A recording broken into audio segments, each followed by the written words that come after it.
You probably know in 2009 we've had quite a few domestic terrorist attacks. The Fort Hood incident, which this administration has downplayed. Legal organizations and Muslim advocacy groups like CARE have maintained that this was really not a terrorist attack. There have been a number of incidents on airplanes, not the one counting on around Christmas time, but there was a November 17th, 2009 incident on AirTran that a number of passengers had talked about, that there were a number of people on the plane who were doing some very strange things. They believed it was a terrorist dry run. AirTran has downplayed the alleged incident. Were these men messing with the passengers? I don't know, and I'm not taking any chances. And of course, you've heard about the Muslim Nigerian individual who tried to bring down a plane coming in from Amsterdam to Detroit. And he was using a device that I guess it was strapped to his leg somehow that the security measures had missed. His father alerted government officials. This young man was already on a watch list, and the government officials essentially did nothing. There was a breakdown of the security program here, and we learn from this man that he told FBI agents that there were more just like him in Yemen who would strike soon. Homeland Security Secretary Janet Napolitano initially claimed that the system worked. It didn't work. The people on Flight 253 worked, and that's what I want to get to in today's show. You've always heard the phrase, we're the government and we're here to save you. Forget it. Once you get on that plane, what happens on that plane is now your responsibility. There's not going to be any government official on there to do anything to help you. Some of the planes do have some security people. You don't know who they are, but there may only be one or possibly two. On a large plane, like probably the one that flew from Amsterdam to Detroit, you never know where this person is in relationship to anybody who might want to take down the plane.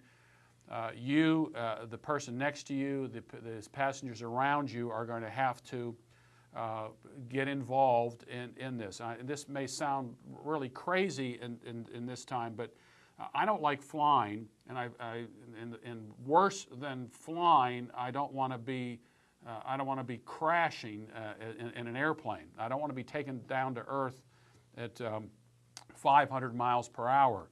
And so the things I'm going to talk about today may seem extreme, but as we saw in this Amsterdam to Detroit flight, it was men on the plane who took action to stop this individual. It wasn't the flight crew. It was just the individuals who had just decided they were going to get involved with this. Now, while I applaud the security precautions taken by the airports, they are not foolproof, as this incident demonstrated. There's one actual report that says that there was a man in Amsterdam appealing to the onboard flight attendants to get this person on without a passport. Razor blades can easily be concealed, as we've seen. Incendiary devices can also be concealed that aren't being picked up or are being picked up, but people aren't paying attention to them. There are some very hard plastics and composite materials that could be used to slit a throat. It's the presence of the security devices that make us feel safe enough to let our guard down. Once we go through that security device, and we believe everybody else has gone through that security device, that we feel safe. Once we get on that airplane, we said everything has been done to secure our safety. That is a myth. I was just reading an article today about a man who had a Swiss Army knife, a rather large Swiss Army knife, in one of his bags that he had taken on a plane a number of times, but it was only picked up on this particular occasion. That means it had been missed on these other occasions. So just because everybody has gone through the security device does not mean that you are safe. These terrorists will continue to test the fence looking for blind spots and soft spots. They will continue to go in and they will see what they were able to get through, and it may be possible that a more organized the method of taking down an airliner will take place after they test the system. A second wave of planes as missiles would bring commerce to a screeching halt and turn America into a virtual police state. That's the goal. Hit us where it will hurt the most. And we know what happened in September 11th in 2001, what happened to the economy. I remember my wife flying sometime after that, and the airplanes were virtually empty because no one wanted to fly. And we're seeing what's happening at the airports right now with extremely long lines and getting through. Businesses are going to decide they don't want to fly anymore. And it could really do damage to our economy. So it's up to you, me, and the guys next to us. So what will we do? While the government has decided not to scrutinize Mideastern men for fear of verbal and legal assaults from the ACLU and Muslim advocacy groups like CARE, there's nothing stopping us from doing it. When I go to the airport and I'm waiting to get on a plane, I am looking at everybody. I'm looking for anybody who looks suspicious. I'm looking for any groups of men who are looking suspicious. And I pay attention to all of them. I also pay attention to the other people on the plane who might be able to assist if something were to take place. I'm not a very outgoing person, so I don't talk to other men on the flight, but it wouldn't hurt to strike up some conversations with some other people on there to get to know one another and in a roundabout way kind of express your concerns about some of the passengers on there to be aware of what's going on. The goal is to make the men feel comfortable knowing that there are other men who will do something if there's trouble. It's very difficult for one individual to stand up and make a decision about something. But if you know that there are other men out there who will do that, it makes it easier for you to do that.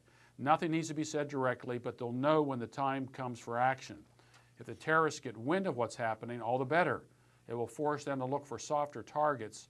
Keep your eyes and ears open. Don't let your guard down. Now, what happens if something does take place?